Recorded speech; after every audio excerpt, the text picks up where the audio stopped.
Pour être en pointe dans l'intelligence artificielle, il faut certes des cerveaux, des mathématiciens et autres, mais il faut aussi une force de calcul, une puissance de calcul. Est-ce que le Maroc ou l'Afrique disposent de ces ordinateurs, de ces super ordinateurs? Alors, la bonne nouvelle, c'est que le Maroc, à travers l'université Mohamed VI Polytechnique. السلام عليكم الاخوه والاخوات، نتمنى بخير. مرحبا بكم في فيديو جديد. الا كنتي اول مره كتشاهدنا ضغط على زر اشتراك باش تتابع الجديد ديالنا. عجبك الفيديو خلي اعجاب وخلي تعليق ودير فيه الملاحظات ديالك. تفرجوا في الفيديو حتى الاخر. Pour être en pointe dans l'intelligence artificielle, il faut certes des cerveaux, des mathématiciens et autres, mais il faut aussi une force de calcul, une puissance de calcul.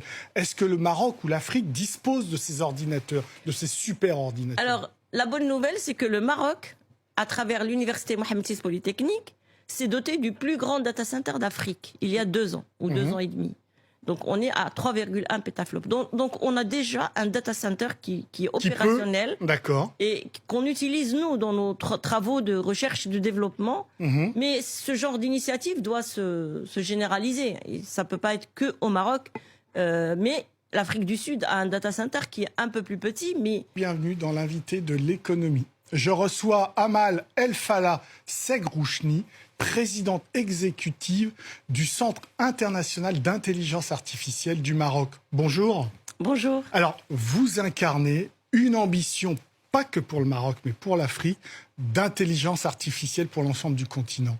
Oui, en fait, l'objectif du centre qui s'appelle AI Movement, qui est donc un mouvement de l'intelligence artificielle, vers une intelligence augmentée pour le Maroc et tout le continent africain. Le Maroc souhaite être, à travers ce centre, être une locomotive sur le continent pour développer l'intelligence artificielle, une intelligence artificielle éthique, responsable, de confiance. C'est inédit sur le continent ou pas? Oui, tout à fait. C'est vrai, il n'y a pas d'autres initiatives comme ça?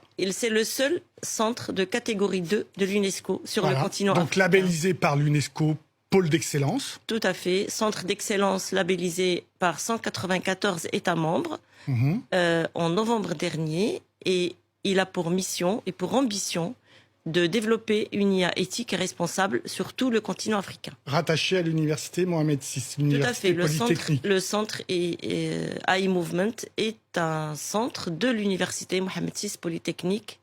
Quand même surprenant que ce soit inédit. Afrique du Sud, il n'y a rien. Dans l'Afrique anglophone, il n'y a rien. Il y a des centres d'intelligence artificielle, mais nous, ce qu'on veut, c'est être un vrai hub, une vraie locomotive sur tout le continent africain. On a une dimension africaine qui est portée aussi par l'université Mohamed VI Polytechnique.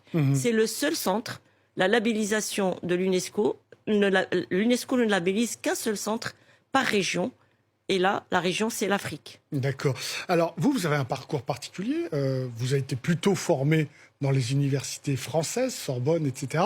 Et vous avez donc décidé de revenir au Maroc pour cette ambition. Oui, alors je suis rentrée au Maroc il y a 3 ans parce que je pensais que c'était le bon moment pour créer... J'avais écrit un article dans les colonnes de Sorbonne Université qui disait... qui plaidait pour le fait que l'innovation en intelligence artificielle partirait d'Afrique. Et aujourd'hui, je suis convaincue que le Maroc et l'Afrique ont des atouts inestimables pour vraiment prendre et jouer tout leur rôle au niveau mondial dans le domaine de l'intelligence artificielle. Concrètement, ce centre-là, à l'université Mohamed VI Polytechnique, c'est quoi? Il y a combien de chercheurs? Alors, on a démarré il y a 2 années, donc c'est un centre relativement jeune, mais qui a une très grande ambition.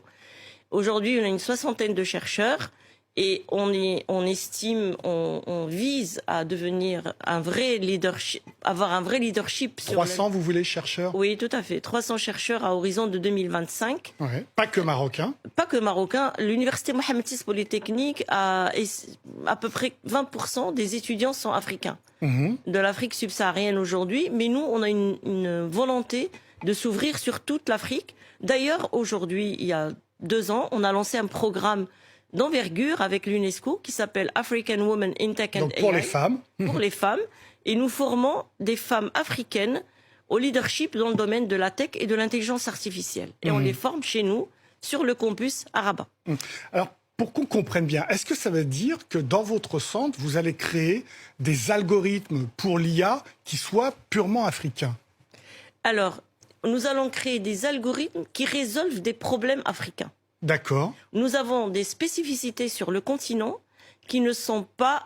On traite des problèmes qui n'existent pas ailleurs. Par exemple, dans le domaine de la médecine, on a des pathologies, on a des choses qui n'existent pas en Europe ou aux États-Unis ou en Chine. Sur le traitement de la langue, on a des langues complètement différentes de ce qui existe sur les autres continents. On a des manuscrits qu'on doit traiter. On essaie de faire de la sauvegarde du patrimoine africain à travers des algorithmes très spécifiques d'intelligence artificielle. Et là, il n'y a que les Africains qui peuvent développer ces algorithmes et qui peuvent les appliquer sur des documents et des manuscrits africains. On peut imaginer aussi que vous exportiez vos algorithmes. Tout à C'est-à-dire fait. que vous jouiez le jeu de la compétition mondiale là-dessus. Ah oui, alors justement, notre objectif, c'est d'utiliser nos compétences et nos atouts, parce qu'aujourd'hui, comme vous le savez, sur le continent africain, 70% de la population a moins de 30 Très ans. jeune. Ouais. Très jeune.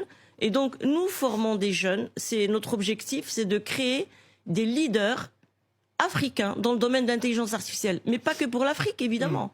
Puisqu'on l'a bien vu dans différentes circonstances, qu'on passe du local au global très rapidement. Vous regrettez quand même qu'il n'y ait pas de stratégie d'État d'intelligence artificielle, comme il y en a aux États-Unis, en Chine, en Europe, ça se met en place à travers les États membres. Pourquoi il n'y en a pas ni au Maroc, ni de manière plus globale en Afrique? Alors, il y a deux niveaux. Il y a la stratégie, ce qu'on appelle la stratégie nationale, qui devrait être développée et mise sur la table pour le Maroc, par le Maroc. Donc on n'y est pas encore. On n'y est pas encore, mais je pense que ça va venir. Enfin, on l'espère en tout cas. Et il y a la stratégie africaine. Moi, je me positionne sur une stratégie africaine, une feuille de route africaine pour l'intelligence artificielle. Parce que je suis invitée un peu partout en Afrique, je discute avec mes collègues africains et nous sommes tous conscients qu'ensemble, on ira très loin, comme dit l'adage africain. Seul, on va vite, ensemble, on va loin. Et donc, en fait, aujourd'hui, ce qu'on veut, c'est créer un vrai écosystème à l'échelle du continent africain pour partager les connaissances, les bonnes pratiques, Ce qu'on veut, c'est-à-dire, c'est des scientifiques comme vous, ou ça passe au niveau de l'État et des dirigeants? Alors, ça passe. Alors, on va organiser un événement important fin avril avec tous les protagonistes du développement d'une feuille de route africaine, donc avec l'UNESCO. De l'IA, avec l'UNESCO, on est accompagné par d'autres institutions, les académiciens, etc., les chercheurs, les start-upers. L'idée, en fait, c'est... Pour faire de l'IA, il faut impliquer... C'est multi-acteurs, une stratégie nationale. Et donc, nous, ce qu'on veut, c'est mettre autour d'une table ou de plusieurs tables pendant une semaine des acteurs de tous bords pour définir cette feuille de route africaine. On veut être force de proposition. Le Maroc a la possibilité aujourd'hui d'être leader dans ce domaine. Et il y a une résonance dans les autres pays ou pas? Oui, Est-ce que vous entendez quelque chose qui vous fait rendre optimiste là-dessus? Bien sûr, bien sûr. J'étais invitée, j'étais récemment à une assemblée de toutes les académies des sciences africaines. Et ils ont déployé leur stratégie nationale. C'était à Dakar la semaine dernière. On a vu le président rwandais aussi être très offensif là-dessus, appeler vraiment à une Afrique de la connectivité, de l'IA, etc. Tout à fait. Alors aujourd'hui, il y a beaucoup d'ingrédients qui sont sur la table.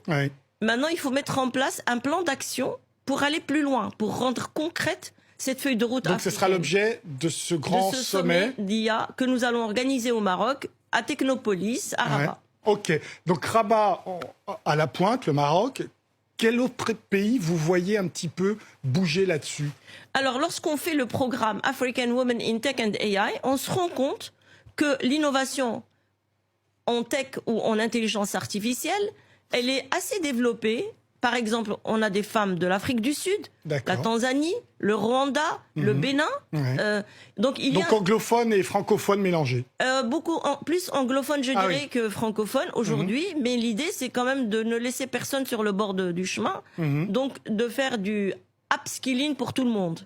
Et upskilling, c'est augmenter les capacités des femmes africaines, qu'elles soient francophones, anglophones ou lusophones. D'accord. Et donc aujourd'hui, nous avons ce programme qui va durer 3 ans et qui va, on espère, à la fin, donner lieu à des licornes africaines portées par des femmes africaines. Alors, vous savez que pour être en pointe dans l'intelligence artificielle, il faut certes des cerveaux, des mathématiciens et autres, mais il faut aussi une force de calcul, une puissance de calcul.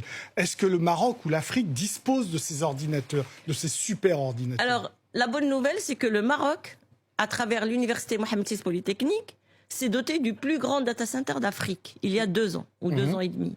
Donc, on est à 3,1 pétaflops. Donc, on a déjà un data center qui est opérationnel. D'accord. Et qu'on utilise.